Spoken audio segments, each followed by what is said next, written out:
بسم اللہ الرحمن الرحیم۔ فیکٹیکل کے معزز ناظرین کو السلام علیکم۔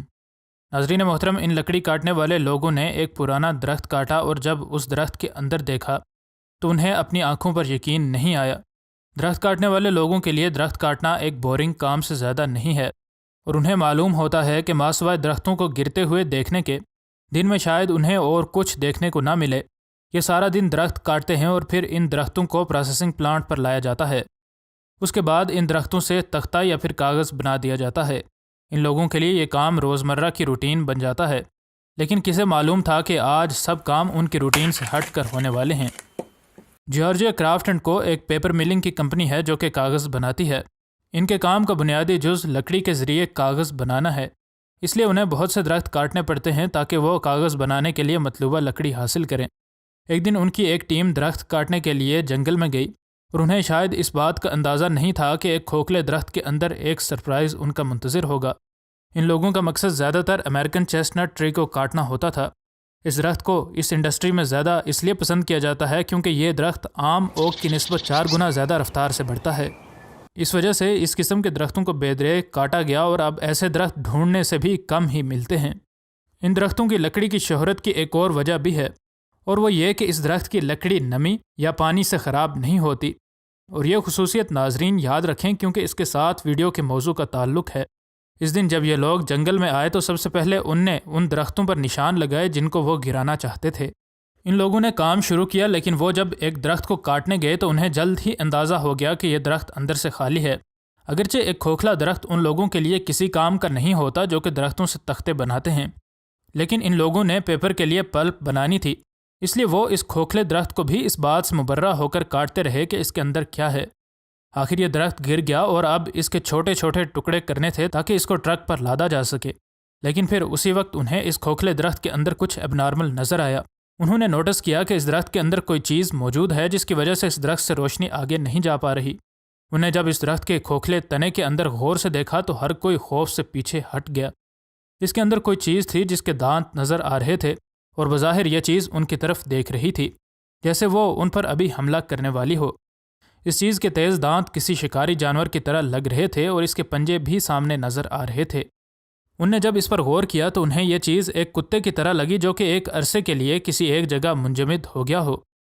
ان لوگوں کو اس بارے میں کوئی بات نہیں سوچ رہی تھی کہ آخر کیسے ایک کتا اس درخت کے خالی تنے کے اندر آ گیا تھا، اور کیوں یہ اتنا خوفناک نظر آ رہا تھا۔ یہ لوگ اس کو ایک طرف چھوڑ بھی نہیں سکتے تھے کیونکہ یوں ان کے کٹنگ پر لگائے جانے والے سارے اخراجات ضائع ہو جاتے۔ خیر، ان نے اس درخت کے تنے کے ٹکڑے کو ایک طرف کر دیا تاکہ وہ بعد میں اس پر تحقیق کر سکیں۔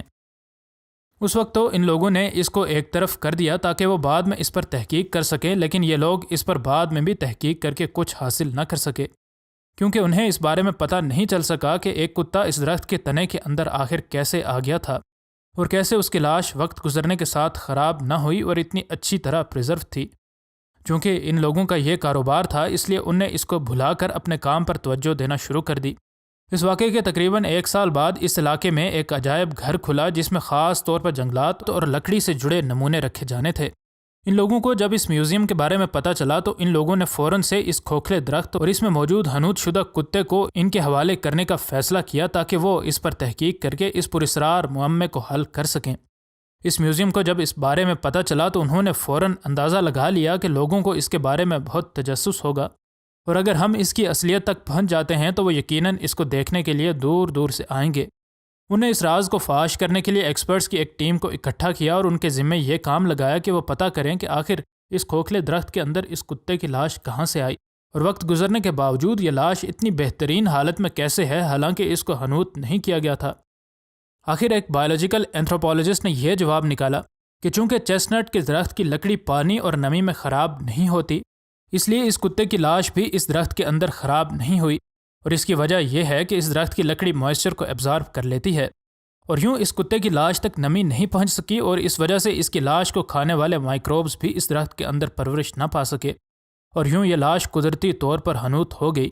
اس کے علاوہ ایک اور سوال یہاں جواب طلب ہے، اور وہ یہ کہ جنگل میں اس جانور کی لاش کی باقی مردہ خور جانوروں کو بدبو کیوں نہ آئی، اور اس کا جواب اس سائنسدان نے دیا ہے، اور وہ یہ کہ اس جانور کی لاش کی بدبو اس درخت کے تنے سے سیدھا اوپر کی جانب چلی جاتی تھی، اور اس درخت نے بالکل ویسے ہی اس کی بدبو باہر نہ جانے دی جیسے ایک گھر کی چمنی فنکشن کرتی ہے۔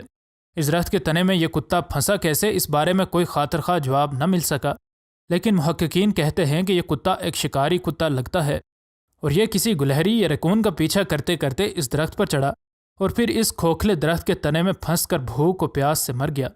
مزید نئی ویڈیوز کے لیے ہمارے چینل کو سبسکرائب کر لیں۔ ملتے ہیں اگلی ویڈیو میں۔ فی امان اللہ۔